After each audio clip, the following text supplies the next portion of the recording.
지난주에 우리는 주의 권능의 날에 새벽 이슬 같은 청년들이 주께 나온다라는 시편 110편 3절의 말씀을 중심으로 생기와 활력을 가진 자유인으로서 하나님 앞에, 그리스도 앞에 나아가는 믿음의 사람이 되자라는 말씀을 함께 생각했습니다.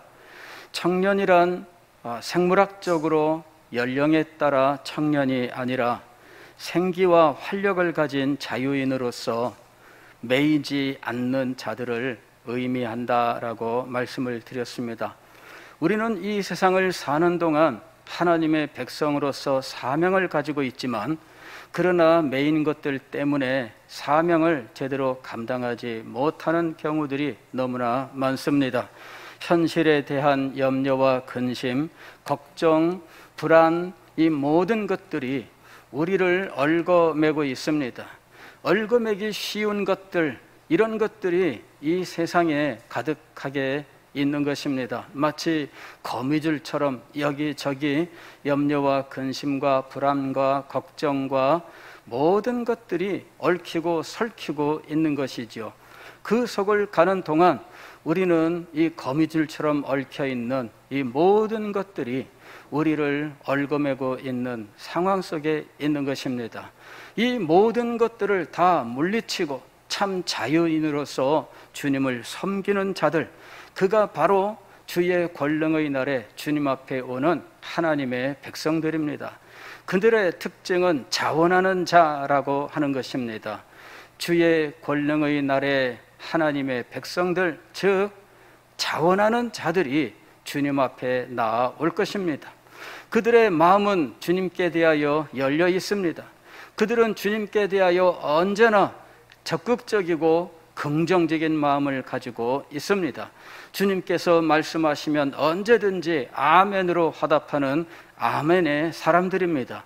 주님께서 길을 보이시면 기쁘게 달려가는 순종의 사람들입니다. 오직 너희는 그의 나라와 그의 의를 구하라. 그들은 하나님의 나라를 구하며 하나님의 의를 구하는 자들입니다. 그들이라고 해서 세상의 염려와 근심으로부터 자유로운 사람일 수가 없지요. 현실적으로는 그런 일들이 있습니다. 그럼에도 불구하고 그들은 그의 나라와 그의 의를 구했던 것입니다. 그랬더니 그들을 얽어매고 있던 모든 것들로부터 주님께서는 그들을 자유하게 하셨습니다. 그리하면 이 모든 것을 너희에게 더하시리라. 이 모든 것은 그들을 얽어매고 있던 것들이에요. 염려, 근심, 불안, 걱정, 불평하던 모든 것들입니다. 그런 것들 내가 직접 추구하지 아니하고 그의 나라와 그의 의를 추구했더니 주님께서 이 모든 것들을 풍성하게 채워주셨던 것입니다. 이런 것들이 하나님 앞에 나아가는 그들의 발걸음을 제한하고 있었습니다. 이 모든 것들이 우리의 발을 넘어지게 만들고 있었던 것입니다. 그러나 그의 나라와 그의 의를 구하는 자들에게는 하나님께서 자유를 주시고 그 자유에게 하나님께서 마음껏 축복하셨던 것입니다. 자, 어떻게 우리는 매이지 아니하고 참된 자유자가 될 수 있을 것인가? 그것은 그리스도의 영광을 높이는 데 있다라고 말씀을 드렸습니다. 시편 110편 3절에서 그의 권능의 날에 일어나는 일들을 말씀합니다. 그의 권능의 날이란 메시아, 즉 그리스도의 영광의 날입니다. 그리스도의 영광이 찬란하게 나타나는 날에 일어나는 일들입니다. 그것은 물론 말세에 일어날 일들이지만, 그러나 말세 전에 지금 바로 우리가 살고 있는 이 시대에 말세와 같은, 즉 종말론적 삶을 살아가고 있는 우리들의 시대에 이 영광과 그리고 청년들의 자유가 이루어지는 것입니다. 그래서 그리스도의 영광을 높이는 곳에 자유가 임하고 그리스도의 영광을 높이는 곳에 주의 은혜가 임하게 되는 것이에요. 메시아, 즉 그리스도의 영광의 날에 그리스도에게 나아오는 자유인들이 있습니다. 청년들이 있습니다. 자원하는 자들이 있습니다. 거룩한 옷을 입은 자들이 있습니다. 그리스도의 영광을 바라보고 그리스도의 영광을 높이는 것이 오늘 우리가 이 시대를 이기고 그리고 참 자유로서 주님 주신 사명을 감당하는 길이다 하는 것입니다. 그리스도의 영광을 바라보라. 하나님의 나라의 영광을 바라보라. 하나님은 믿음의 사람에게 하나님 나라의 비전을 주시는 것입니다. 저는 이번에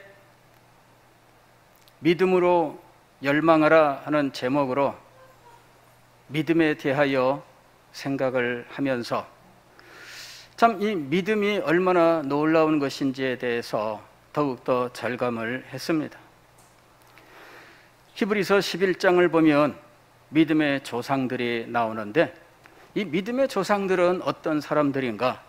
믿음으로 하나님 나라의 비전을 가졌던 사람들이다 하는 것입니다. 그들은 믿음으로 하나님 나라의 비전을 마음속에 간직하고 살아갔던 사람들이에요. 믿음이 도대체 무엇이길래 이 믿음으로 하나님 나라의 비전을 마음에 간직하고 살아갔는가? 믿음은 도대체 무엇일까 하는 것이죠. 믿음은 하나님의 약속에 대한 신뢰와 확신입니다. 이것은 우리의 마음속에서 일어나는 일이지만 그러나 이 마음속에 성령께서 역사하심으로 또한 일어나는 일들이에요. 하나님께서 은혜로 우리에게 성령을 부으실 때 성령께서 우리 속에서 우리의 마음에 역사하셔서 불을 붙이셔서 우리의 마음속에서 불처럼 일어나는 것이 바로 믿음이라고 하는 것이죠. 이 믿음은 첫째로는 구원에 필요합니다. 구원받기 위해서는 반드시 믿음이 있어야 하는 것이죠. 이때 이 믿음은 우리가 구원하는 믿음이라고 이야기를 해요. 이 구원하는 믿음은 하나님의 구원의 계획에 대한 믿음입니다. 하나님께서는 죄인들을 구원하고자 하시는 계획을 세우셨어요. 아니 더 크게는 이 죄인들로 가득 찬 이 세상을 회복시키려는 계획을 세우셨습니다. 그리고 이 계획을 이루기 위해서 언약을 세우셔요.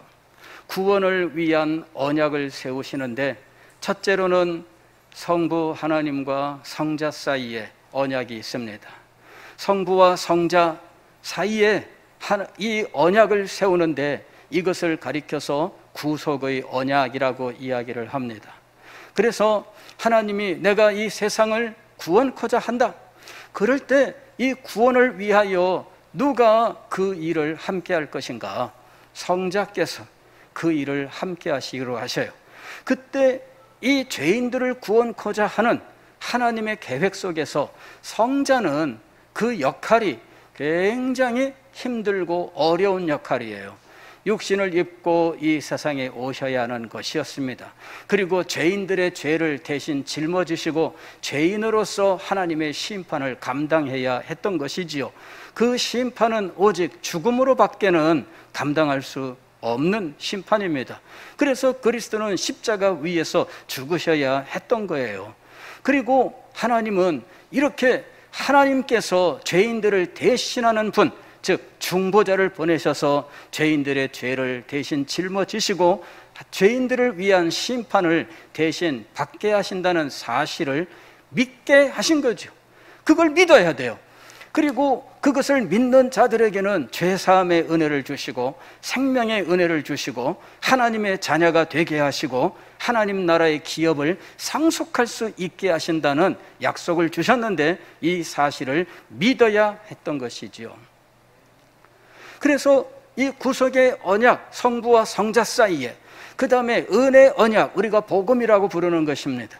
이 은혜 언약은 성부와 선택자들을 대표하는 그리스도, 즉 그리스도가 언약의 당사자이시지만 그러나 그리스도가 개인적으로가 아니라 모든 받은 백성들의 대표자로서 사인을 한 겁니다.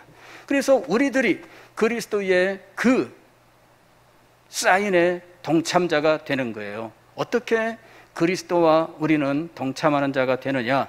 믿음으로 말미암아 그리스도와 연합하여 그리스도께서 짊어지신 십자가는 우리의 십자가요, 그리스도께서 맺은 언약이 우리의 언약이 되는 거예요. 그리스도와 하나가 되는 것입니다. 이것이 바로 구원하는 믿음이에요. 이 믿음으로 우리는 구원을 얻는 것입니다. 이 믿음으로 우리는 그리스도와 하나가 돼요. 이 믿음으로 우리는 그리스도의 십자가에 참여하게 돼요. 믿음으로 말미암아 우리는 그리스도의 부활에 참여하게 됩니다. 그래서 그리스도와 함께 죽고 그리스도와 함께 다시 살아나게 되는 것입니다. 그리스도께서 영광의 자리에 앉으시고 부활하여 승천하셨는데, 우리가 믿음으로 그리스도와 연합함으로 우리들도 영광의 자리에 함께 들어가게 되는 것입니다. 이것이 바로 구원하는 믿음이에요. 믿음이 없이는 이것들을 우리의 것으로 받을 수가 없습니다. 그런데 믿음은 구원에만 필요한 것은 아닙니다. 이 세상을 살아가는데 이 믿음이 또한 필수적이에요. 이때 우리가 가지는 이 믿음은 하나님의 통치에 대한 믿음입니다. 하나님의 다스리심, 하나님께서 이 세상을 창조하시고 하나님께서 이 세상을 다스리고 계셔요. 하나님의 통치가 있습니다. 이 하나님의 통치를 우리는 섭리라고 부르는 거예요. 하나님께서는 이 세상을 창조하시고 보존하시고 섭리하셔요. 섭리 중에는 자연법칙처럼 하나님께서 미리 정해 놓으신 원리가 있어요. 그리고 하나님께서는 직접적으로 우리의 삶 속에 개입하셔서 우리를 인도해 나가셔요. 그리고 때로는 하나님이 세워놓으신 원리, 자연법칙이라든지 기타 이 원리들을 잠재하시는 특별 섭리를 행하시는 거예요. 특별 섭리란 무엇인가? 여러분, 이 병이 위로 해서 아래로 떨어지는 것은 이건 법칙이에요. 그러나 이렇게 떨어지지 않고 이렇게 된 이유는 뭐예요? 제가 손으로 이것을 잡았잖아요. 이것이 하나님의 직접적인 간섭입니다. 그냥 놔두면 떨어지는 거예요. 그러나 잡으면 이것이 하나님이 우리의 삶에 직접적으로 개입하시는 사건입니다. 이게 떨어지지 않는 것이 이적이죠. 예, 떨어지지 않는 게 이적이에요. 왜?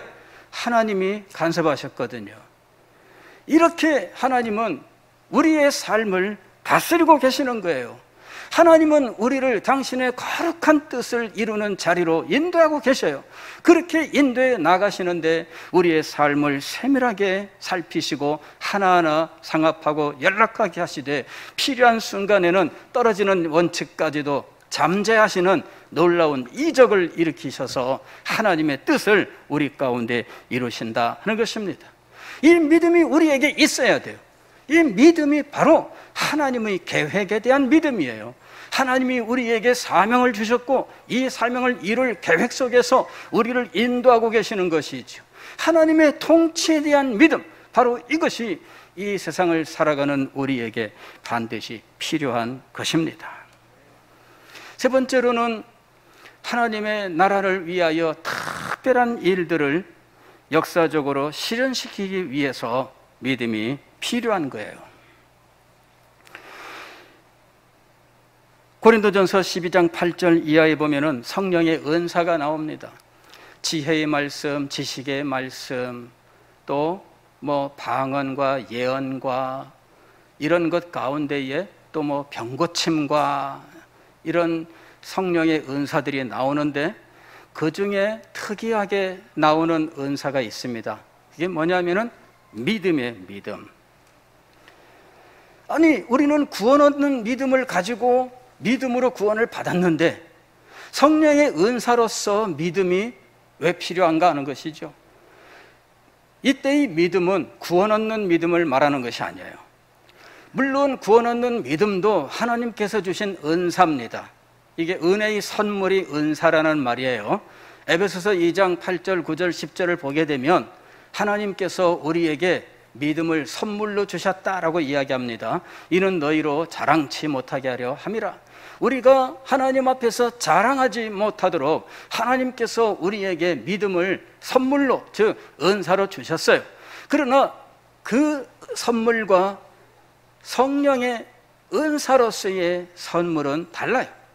성령의 은사로서 주시는 이 믿음은 도대체 무엇일까라고 하는 것이죠. 여기 말하는 이 믿음은 하나님 나라를 위해서, 하나님의 뜻의 성취를 위해서 어떤 사람에게 비상한 믿음을 주시는 것을 의미하는 거예요. 이거는 구원 얻는 데 필요한 것이 아니라 하나님의 일을 이루는 데 필요한 것이에요. 가령 우리 서대신 교회가 무슨 일인가를 해야 됩니다. 어느 역사적인 순간에 어떤 일을 해야 됩니다. 그런데 이 믿음의 사람이 없으면 그 일을 이룰 수가 없습니다. 하나님께서 어느 순간에 이 교회를 사용하실 것입니다. 그러나 믿음의 사람이 없다면 그 일을 위하여 아무도 나서지 않는 거예요. 아무도 나서지 않는다면 그곳에서는 하나님의 일이 이루어지지 않습니다. 그때 필요한 것이 무엇이냐면 믿음의 은사를 받은 사람이에요. 믿음의 은사를 받은 사람은 다른 사람들이 다 아니라고 해도 반드시 이 일은 이루어집니다. 하나님께서 기뻐하시는 일이고 하나님께서 명령하신 일입니다. 그러므로 우리가 그 일을 해야 됩니다. 그 일은 이루어집니다. 이게 믿음의 사람이 하는 말입니다.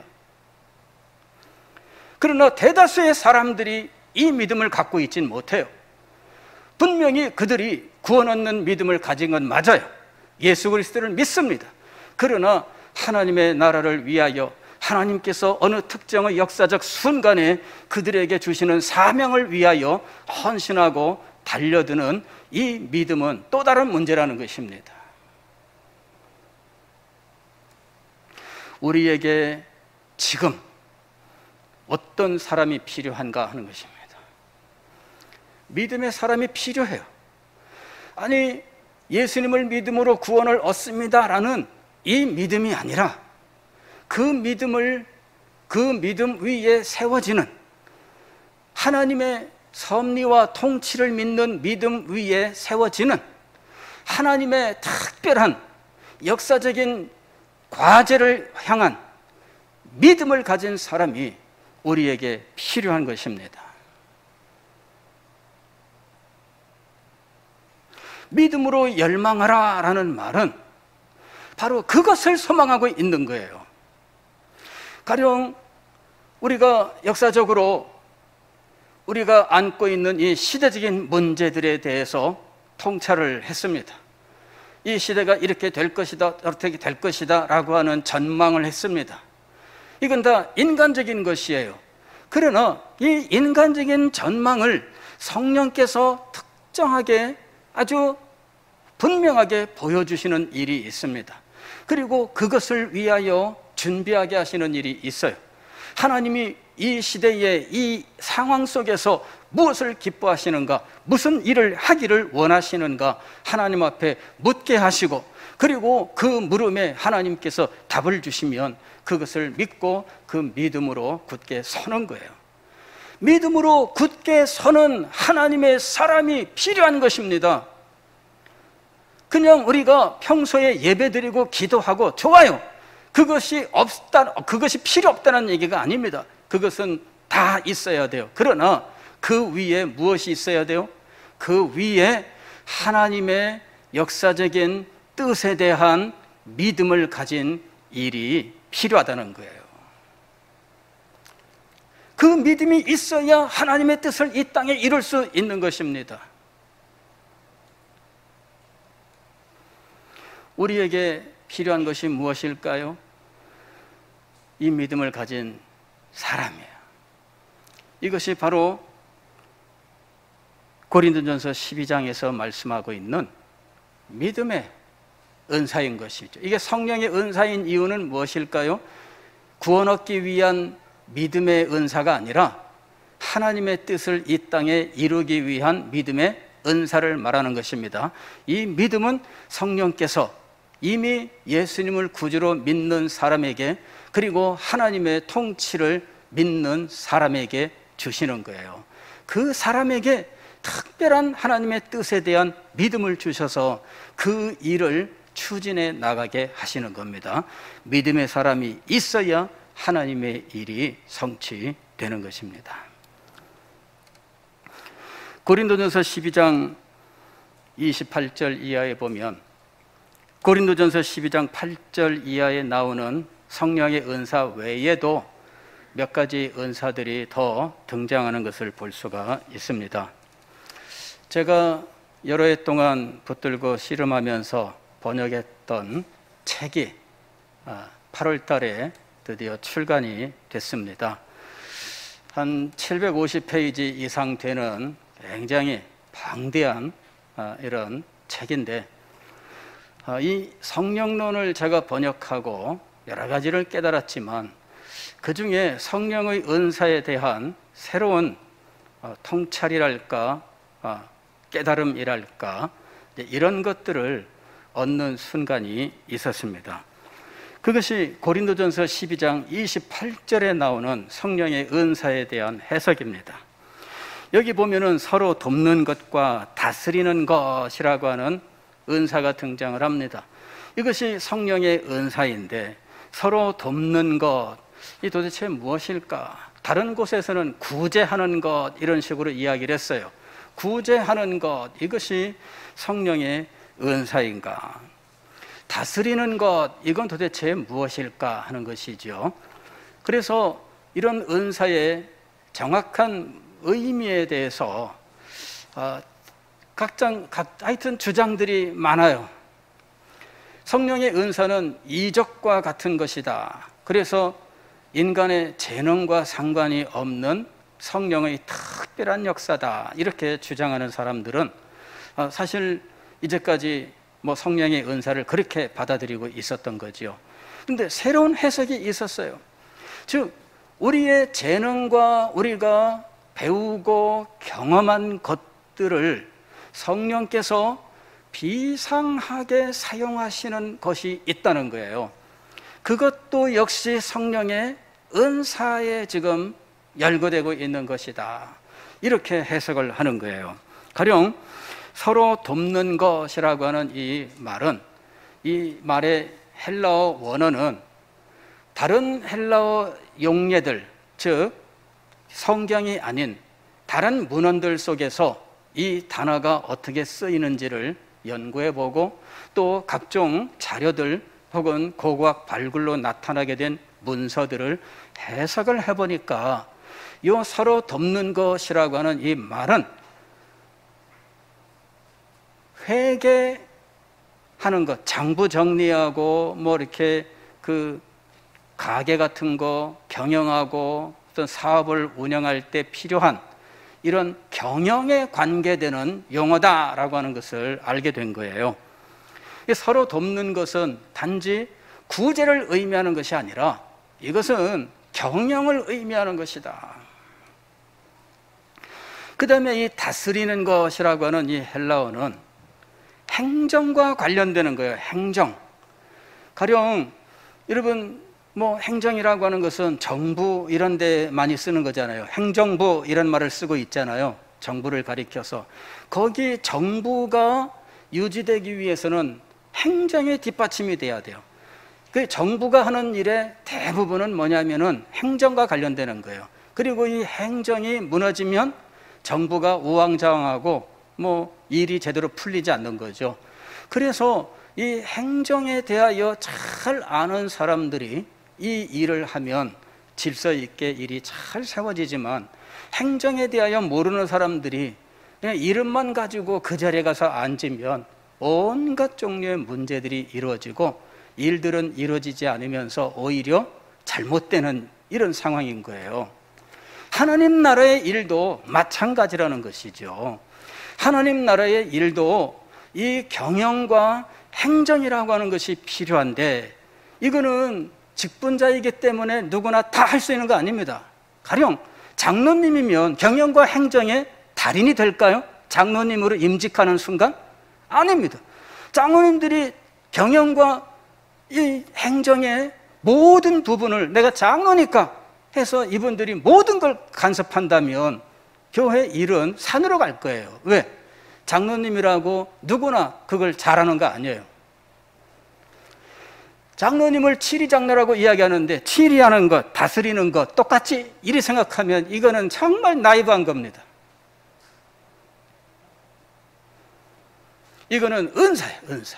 즉 우리가 인간적으로 조직표를 만들어서 교회를 해나가고 있지만, 그러나 이 일들을 해나갈 때에 분명히 알아야 될 것은 은사에 따른 섬김을 위하여 열어야 된다라고 하는 거예요.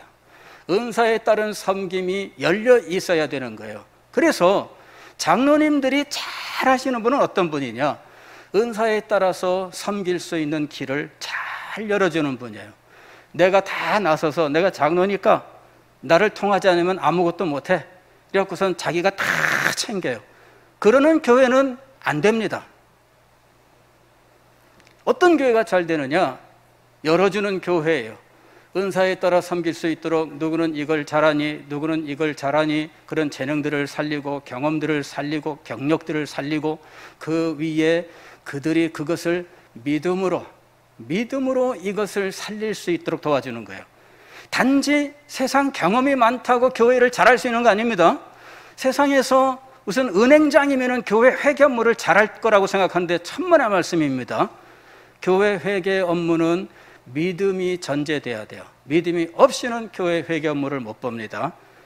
우리는 은행에서 근무하는 사람은 교회 회계를 잘 볼 거라고 생각을 해요. 그러나 그렇지 않습니다, 여러분. 예, 은행 업무를 아무리 잘 알아도 교회 회계 업무를 볼 때에는 정말 초보자가 되고, 그래서 교회 안에 문제만 일으키는 일들이 비일비재해요. 자, 무엇이 있어야 되느냐? 성령의 역사가 있어야 돼요.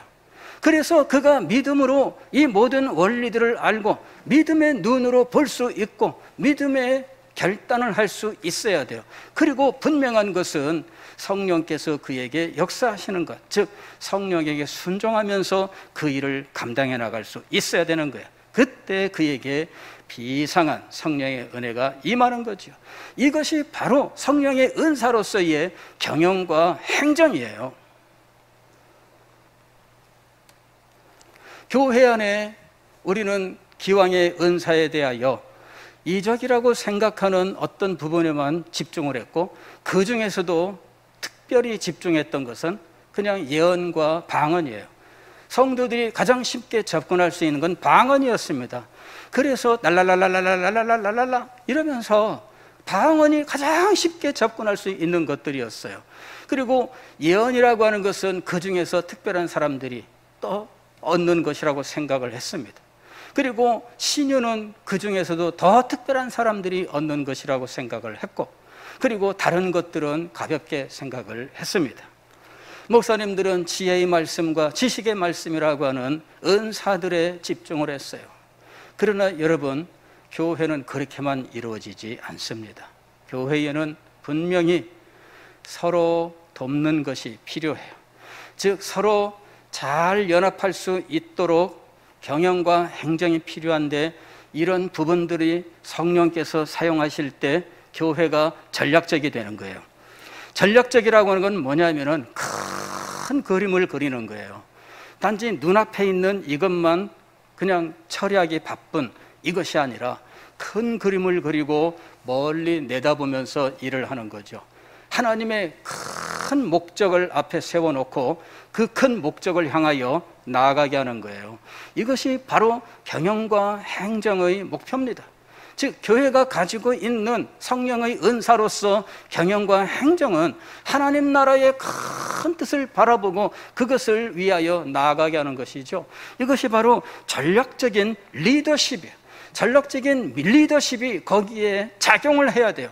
전략적 리더십이 작용하지 않으면 그러면은 그냥 그저 아침 먹고 점심 챙기기 바쁘고 점심 먹고 저녁 챙기기 바쁘고 그러는 거예요. 1년 후, 2년 후에 삶에 대한 생각은 할 길이 없습니다. 이 모든 것들이 믿음과 함께 서로 상합하고 연락을 해야 되는 거예요. 저는 여러분들과 함께 교회의 역사적 사명에 대하여 생각을 한 지 벌써 오래됐습니다. 제가 이 메시지를 설교한 지가 정말 오래됐습니다. 교회는 역사적인 사명을 가지고 있고 우리는 그 교회 안에서 주님께서 우리에게 주시는 사명을 가지고 있다고 말씀을 드렸습니다. 그리고 그 사명을 이루기 위해서 우리는 이 시대의 부름을 받았다고 말씀을 드렸습니다. 그런데 이 시대가 유독 우리 다음 세대에게 너무나 안 좋은 세대인 거예요. 아니, 다음 세대가 점점 사라지는 특징을 가지고 있습니다. 그래서 우리가 가지고 있는 역사적인 사명은 다음 세대를 위한 것이다 라는 그런 말씀을 드렸던 것이고, 지금 그 속에서 다음 세대를 위하여 우리가 어떻게 할 것인가, 이것을 놓고 씨름하고 있는 거예요. 저라고 모든 길을 다 알고 있을까요? 모릅니다. 아브라함이 하나님의 부르심을 받아 가나안 땅으로 갈 때 갈 바를 알지 못하고 갔다고 말씀하고 있습니다. 제가 지금 그런 상황입니다. 갈 바를 알지 못하고 가고 있습니다. 그러나 분명히 이 갈 바를 알지 못하고 가는 그곳에 대한 믿음을 가져야 된다는 것이지요. 갈 바를 모르기 때문에 아무것도 아니다 이래버리면은 여러분 아무것도 이룰 수가 없습니다. 갈 바를 모르지만은 그러나 믿음으로 가야 되는 거지요. 이게 얼마나 힘들고 어려운 거예요. 아브라함이 믿음의 조상인 이유가 있습니다. 갈 바를 알지 못한다는 것은 눈에 보이지 않는다는 거예요. 그러나 분명히 갈 곳이 있기는 있어요. 갈 곳이 분명히 있기는 있습니다. 그러나 어딘지 몰라요. 그래서 하나님의 인도하심을 받아서 간 거죠. 이것이 믿음의 삶입니다. 히브리서 11장 1절을 보게 되면 믿음은 바라는 것들의 실상이요 라고 이야기를 했습니다. 바라는 것의 실상이라고 하는 것은 우리가 아까 말한 갈 곳이에요. 분명히 갈 곳입니다. 그러나 그 갈 곳은 바라는 곳인데 눈에 보이진 않아요. 그럼에도 불구하고 그 길을 가게 만드는 것은 무엇일까요? 믿음이에요. 그래서 여러분과 함께 기도가 필요한 겁니다. 갈 바를 알지 못합니다. 그러나 분명히 가야 돼요. 그 곳은 하나님께서 우리에게 주시는 곳입니다. 그곳을 향해서 가야 하는 것이에요. 믿음을 발휘하고 우리에게 있는 모든 것들을 다 하나님 앞에 드리면서 경영과 행정이라고 하는 이 부분에서 주의 특별한 은혜를 받아 전략적으로 생각하고 전략적으로 우리의 가진 힘들을 다 동원하면서 나아가야 되는 거예요. 저는 제가 모든 것을 다 아는 자가 아닌 것을 잘 알고 있습니다. 하나님께서 이런 특별한 은혜를 입은 사람들을 우리 가운데에서 일으켜 세우시기를 소망하고 또 이런 사람들을 우리에게 보내주시기를 소망합니다. 그렇게 해서 이 시대를 위한 하나님의 뜻을 함께 이루어 나갈 수 있기를 간절히 소망하고 있습니다. 분명히 주님께서 이것을 기뻐하시고 우리에게 사람들을 보내어 주시고 계십니다. 우리가 기대하는 것만큼 빠르지 않습니다만은 우리가 우리의 마음대로 한다면 벌써 모든 걸 다 했을 거예요. 그러나 우리가 기대하는 것만큼 빠르지 않고 우리가 기대하는 것만큼 한꺼번에 많이 이루어지는 것도 아닙니다. 그러나 분명한 것은 하나님께서 하나하나 보여주시고 인도하고 계신다는 거예요. 이것은 믿음을 가진 사람만 볼 수 있는 것입니다. 이것은 믿음을 가진 사람 앞에만 나타나는 것입니다. 보이지 않는 것들의 증거라고 했습니다. 이것이 바로 믿음이에요. 보이지 않지만 분명합니다. 이것이 바로 믿음입니다. 이 길을 가는 거예요. 우리에게 지금 무엇이 필요합니까? 보이지 않지만 분명히 보는 것처럼 보고 가는 것, 이 믿음이 우리에게 필요한 거예요. 정말 믿음이 없이는 하나님을 기쁘시게 하지 못합니다. 믿음이 없이는 하나님의 일을 감당할 수 없습니다. 믿음이 없이는 이 시대를 위한 하나님의 뜻을 이룰 수 없습니다. 정말 우리에게 믿음이 필요해요. 주님께서 한 걸음 한 걸음 인도하십니다. 그래서 주님 앞에 감사합니다. 주여 한 걸음씩이라도 감사합니다. 우리 같으면은 한꺼번에 이렇게 원할 것이에요. 그러나 한 걸음씩 한 걸음씩, 그래도 감사합니다. 한 걸음씩 펼쳐지는 하나님의 뜻, 하나님의 역사, 하나님의 인도하심을 바라보면서 가는 거예요. 그래서 믿음이 필요한 것입니다. 사랑하는 성도 여러분, 우리에게 믿음이 필요합니다. 제가 벌써 오래전입니다. 우리 교회 청년들이 주일 출석만 한 70명 하고 하던 그 시대의 일입니다. 10년이 벌써 넘었습니다. 대마도에 여름 수련회를 하러 갔습니다. 그 숙소 옆에 자그마한 해수욕장이 있었는데 미우라 해수욕장이라고 부릅니다. 그 해수욕장에서 청년들과 함께 그곳에서 이제 족구도 하고 이렇게 한낮에 그렇게 지냈습니다. 그때 같이 갔던 분들이, 오늘 우리 젊은 집사님들 중에 이제 그런 분들이 지금 우리 교회에 있습니다. 그때 제가 그 낮에 웬일로 그런 마음을 가졌는지는 저도 잘 모릅니다. 제가 이 청년들을 위하여 무슨 일을 해야 할까, 그런 것들을 생각을 했어요. 그때 오늘 우리가 읽은 이 창세기 14장 13절 이하에 아브라함이 자기 집에서 길러온 소년들 318명을 거느리고 가서 롯이 살던 소돔과 고모라를 약탈한 이 그돌라오멜의 연합군을 쫓아가서 그들을 물리치고 사람과 재물을 모두 찾아온 이 사건에서 318명을 아브라함의 집에서 길러, 즉 양육하고 또 양성하고 이런 이 군사들을 데리고 이 일을 감당했다라고 하는 이 사실을 가지고 하나님 앞에 기도를 드렸어요. 하나님, 318명의 청년을 주십시오. 그런데 웬일입니까? 그 뒤부터 청년들이 떠나기 시작을 했어요. 목사님, 신학교 가야 되겠습니다. 야, 네 신학교 가게 되면 우리 교회 어떡하냐? 그래도 주님께서 부르셨습니다. 신학교를 11명이 갔어요. 근데 이 사람들은 앞으로 우리 교회 올 사람이 아닙니다. 신학교 가면 떠나는 거예요.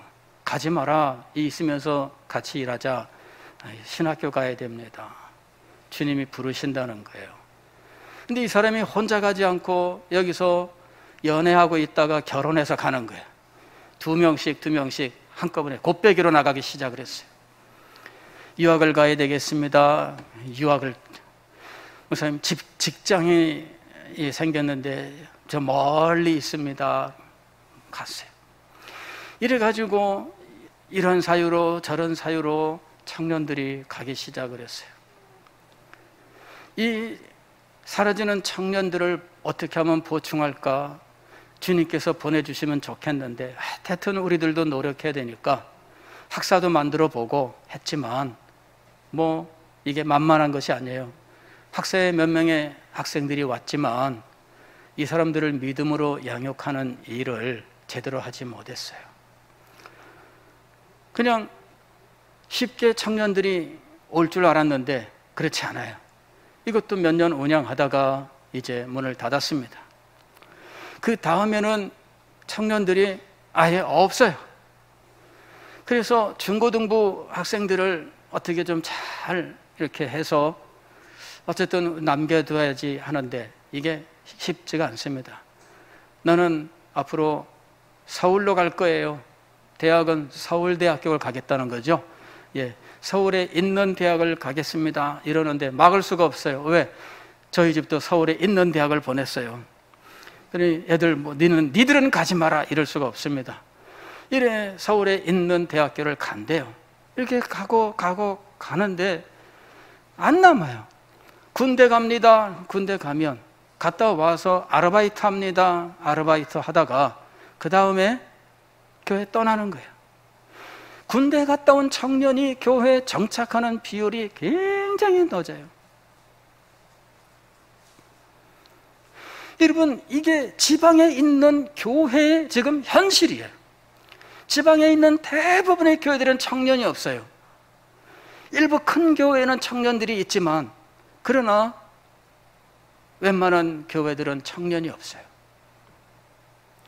자, 318명의 이 아브라함의 집에서 기름을 받은 이 청년들을 놓고 하나님 앞에 기도했던 건 도대체 뭐냐 이거죠.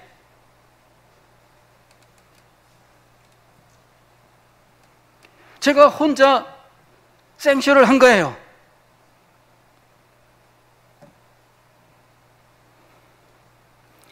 어느 순간 부끄러웠어요.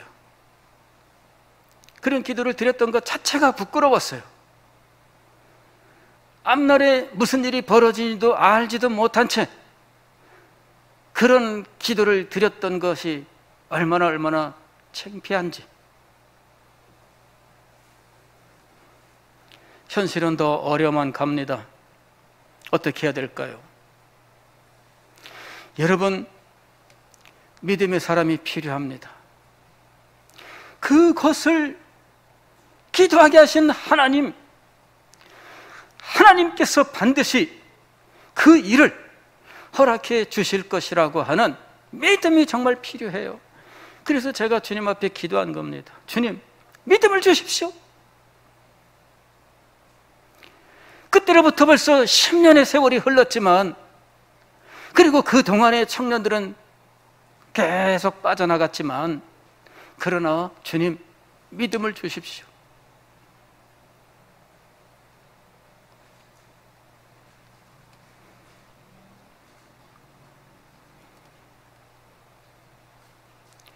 그 청년들과 함께 수련회를 가졌던 그때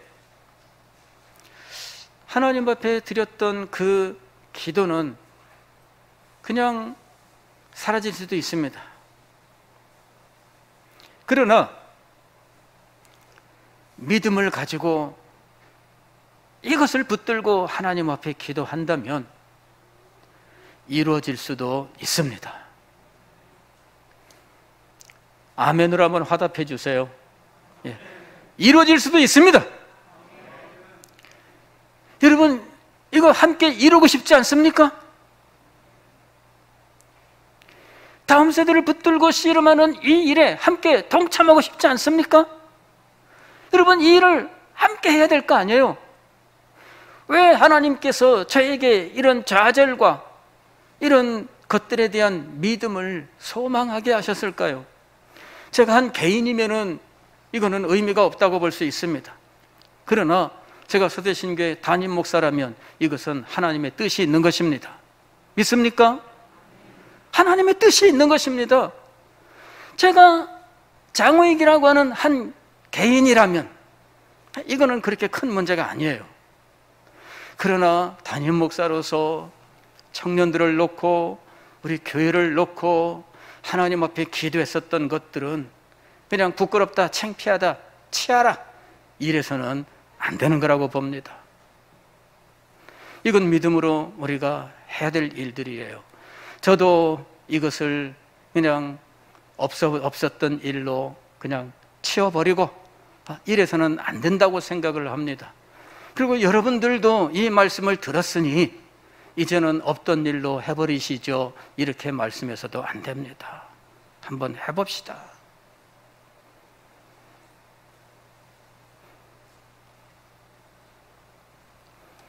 제가 포기하지 못하는 이유가 바로 거기에 있습니다. 현실은 포기하라고 해요. 현실은 아무것도 아니라고 이야기합니다. 현실은 네가 그냥 단지 뭐 별거 아닌데 그런 생각을 한 거야, 이렇게 이야기합니다. 그러나 제가 포기할 수 없어요.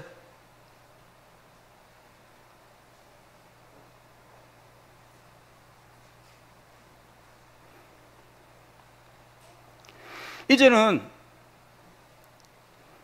여러분들에게 동참하라고 호소합니다. 믿음으로 함께 나갑시다. 주님께서 이 시대를 위하여 우리에게 이 기회를 주신 줄 어찌 알겠습니까? 주님께서 지금을 위해서 그 일들을 경험하게 하신 줄 어찌 알겠습니까? 이게 바로 믿음이에요. 이 믿음을 가지고 여러분의 자녀들을 구원하십시오. 이 믿음을 가지고 이 시대를 구원하십시오. 이 시대를 다시 살리는 것입니다. 하나님께서 성령을 부으시고 은혜를 한량없이 부으셔서 우리가 그날을 경험하게 하시고 그날의 결실을 거두게 하실 줄 믿습니다. 기도하겠습니다.